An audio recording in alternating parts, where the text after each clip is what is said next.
Ek sit hier by die lande. Streekie by die lande, en wat doen julle hier by die lande? Hulle stroop. Dit is strooptyd. Ja. Ons wys bietjie vir die mense hoe lyk dit as dit strooptyd is.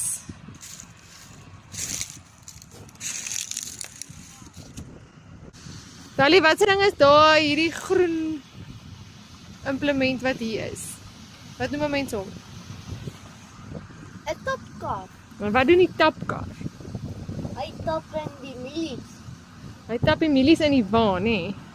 Ja. En daai geel ding wat daar aankom, Dit is 'n stroper. oh, dis die stroper, ja.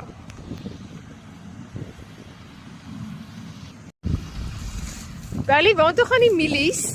As daai mieliewa nou vol is, waartoe moet hulle gaan? Koöperasie. Koöperasie toe, nee, dan gooi hulle dit daar in die silo's. Ja. Oh, ver, kom ons wys bietjie. Waar ver is die silo's?